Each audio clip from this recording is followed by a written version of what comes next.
ओम श्री सद्गुरु अक्कलकोट निवासी राजाधिराज योगीराज श्री स्वामी समर्थ महाराज की जय। श्री स्वामी समर्थ सगळ्यांना आणि माझ्या स्वामी समर्थ सेवा मार्ग या यूट्यूब चॅनलमध्ये तुमचं सगळ्यांचं खूप खूप मनापासून स्वागत। चॅनलवर नवीन असाल तर चॅनलला सबस्क्राइब करायला विसरू नका। आणि आज आपण पाहणार आहोत या व्हिडिओमध्ये आजकालची मुलं खूप मस्तीखोर आहेत किंवा हट्टी आहेत, त्या मुलांसाठी आपण मोरपिसाने काय काय उपाय करू शकतो हे मी तुम्हाला या व्हिडिओमध्ये सांगणार आहे। तर व्हिडिओ शेवटपर्यंत नक्की बघा। आता आजकाल आपण बघतो छोट्या मुलांमध्ये रडण्याचं प्रमाण खूप असतं किंवा हट्ट करण्याचं प्रमाण खूप असतं। जेवण करायला हट्ट करतात किंवा जेवण करायचं नसतं किंवा हेच हट्टाने खायचं असतं किंवा खेळण्यासाठी रडणं किंवा मस्तीखोर असतात खूप खूप जास्त। तर अशा मुलांना शांत करण्यासाठी आपल्याकडे काही उपाय आहेत। स्वामी समर्थ केंद्रामधून आपल्याला मोरपिसाचे काही उपाय दिलेले आहेत, तर मी ते तुम्हाला सांगते। मूल अगदी छोटं असेल तर तुम्ही लहान मुलांची मोरपिसाने दृष्ट काढू शकता।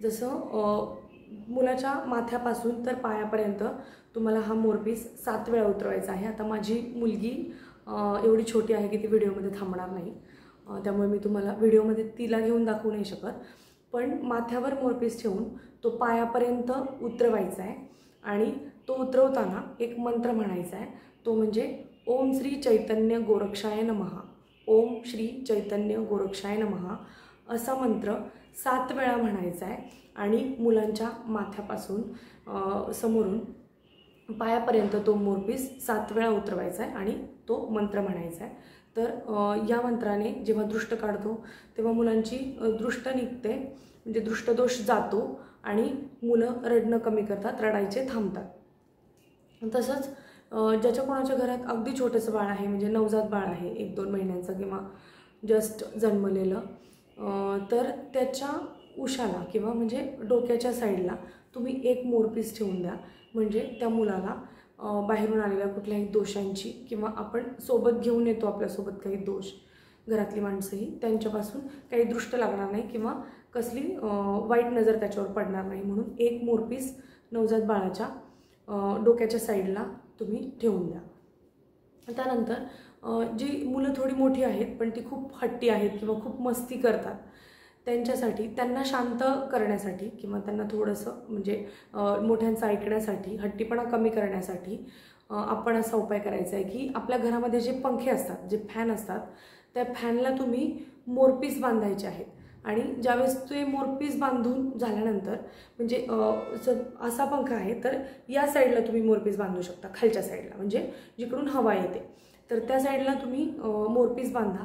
ज्यावेळेस तो फॅन फिरतो आणि ती मोरपिसांची हवा मुलांना लागते त्यावेळेस ते मुलांचा हट्टीपणा कमी होऊन ते शांत व्हायला मदत होते। हा उपाय आपल्याला केंद्रामधून सांगितलेला आहे, तर तो उपाय तुम्ही नक्की करा। कारण आणि घराच्या आग्नेय कोपऱ्याला जर आपण मोरपीस बांधले किंवा लावले तर घराच्या उत्पन्नातही नक्कीच वाढ होत असते। हाही एक उपाय आपल्याला सांगितलेला आहे, तर तोही तुम्ही करून बघू शकता।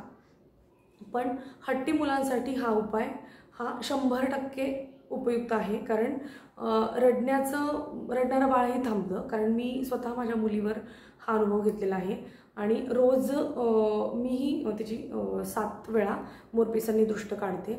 तर दृष्ट ही लहान बाळांना नक्कीच होते, कारण दृष्ट म्हणजे काय की वाईट शक्तीच फक्त दृष्ट लावू शकते असं नाही, कधी कधी सहज बोलणाऱ्यांकडून किंवा स्वतः आईवडिलांचीही आपल्या मुलांना दृष्ट लागत असते।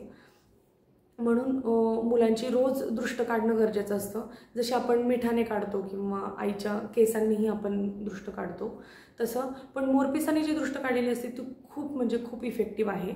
अगदी रडणारं मुलंही शांत होतं आणि थांबतं। तर मुलांची तुम्ही मोरपिसाने दृष्ट काढा, नवजात बाळाच्या उशाला किंवा डोक्याच्या साईडला एक मोरपीस ठेवा, त्यालाही कधी दृष्ट होणार नाही। आणि मस्तीखोर मुलांसाठी तुम्ही फॅनला किंवा पंख्याला मोरपीस बांधा, त्या मोरपिसांच्या हवेने त्या मुलांचा हट्टीपणा कमी होतो आणि मुलं शांत होतात, खोडकरपणा कमी होतो। हे उपाय तुम्ही नक्की करून बघा आणि जर तुम्हाला काही प्रश्न असतील तर मला कमेंट बॉक्समध्ये नक्की विचारा। पुन्हा व्हिडिओ आवडला असेल तर चॅनलला सबस्क्राईब करायला विसरू नका. व्हिडिओ लाईक आणि शेअर करा, म्हणजे अशाच काही आईवडिलांना मस्तीखोर मुलांसाठी हा उपाय करायला उपयोग होईल. आणि पुन्हा भेटूया अशाच एका नवीन व्हिडिओमध्ये, नवीन माहितीसहित आणि नवीन सेवेसहित. तोपर्यंत सगळ्यांना श्री स्वामी समर्थ.